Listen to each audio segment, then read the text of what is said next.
Welcome to this now demo on how to refactor things. So far what we've seen is we've already taken a look at a code and then a test driven unit test cases for that. Then we also wrote a simple scenario implemented it using a typical TDD way. And so now we will see that how do refactoring happen here. I mean, we have already discussed in the previous sections about refactoring and what to do, what to look for and all. Here I am just taking you through the source code that I have so that you get a first-hand idea of what we mean by some of those concepts.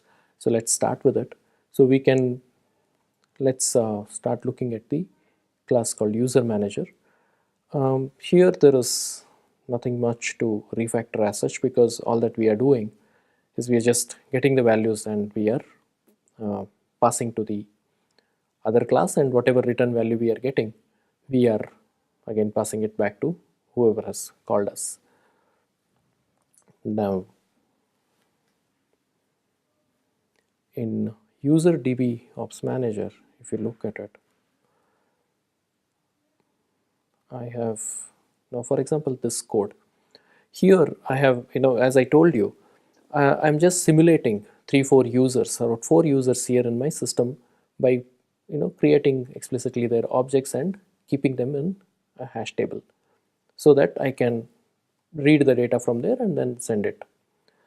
Now here, if you notice, I mean, the first name, the last name, these fields, actually the key value pairs of the table, what I'm doing is, see, I'm basically I'm storing in this hash table a user's ID against the object of that user class. Now the values that I'm passing here, my user class takes 5 arguments in its constructor, and I'm passing that. These are all string values. Now when I'm passing the string values, what the thing I'm doing is I'm just hard coding them here. Now what we called as extract variables was one of the techniques that we use. Is same thing. What we can do is we can, instead of hard coding the values over here, I can always use a string constants actually.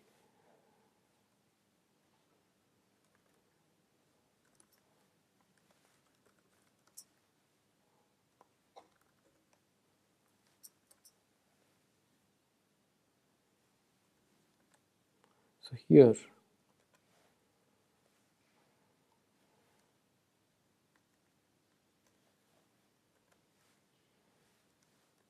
I'm putting it into this, and now instead of the string I can use this variable called fname everywhere.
Yeah, so I can this way replace this variable names.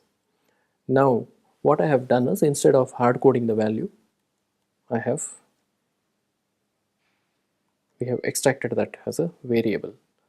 So this is one simple example of so similarly we can actually write, I mean, convert all these string values also into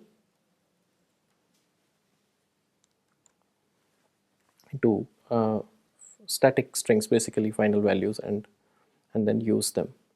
one more technique that we can use, whereas in the, interest of time, I'm not really touching on it, is, when you look at the add user method, the add user method actually is taking 5 parameters, which is pretty, it's a lengthy list. So what can we do about it? Generally, it is not a very good idea to have so many methods or so many parameters to a method.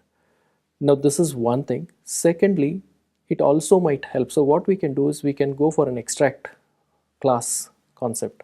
What do we do is we can actually put all these names, all 3 names, in a separate class, and we call it as probably, let's say, username or something. Now, I have just written a separate class like that, which is containing only first name, middle name, and last name. Now, if we can extract that thing out, then what will happen is the user class, though I have not written this code here, will now, instead of having these 5 member variables, will have only one, it will have one member variable called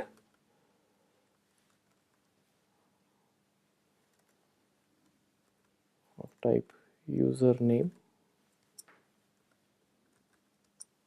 uname, right? We can probably have something like this. Private username, uname. Now this name, once we do it, then we would not need these 3 variables. So instead, then what will happen is, if we make that change, then our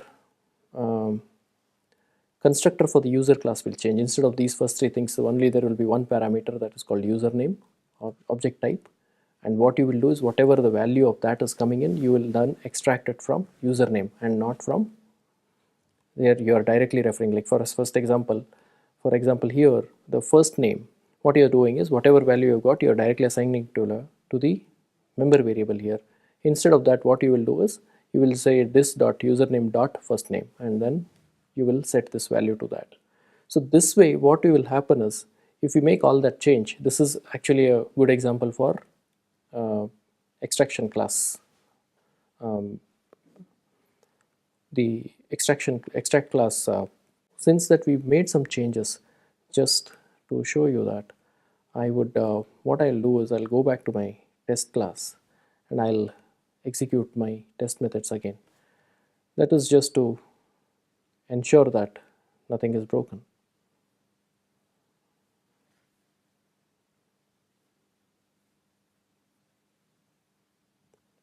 So I just executed, I'm executing different test cases here, and they are working fine the way they worked fine previously also. So I'm executing another test case. So that is a very brief idea actually for you about how, this is just a simple straightforward demo of how you go about refactoring.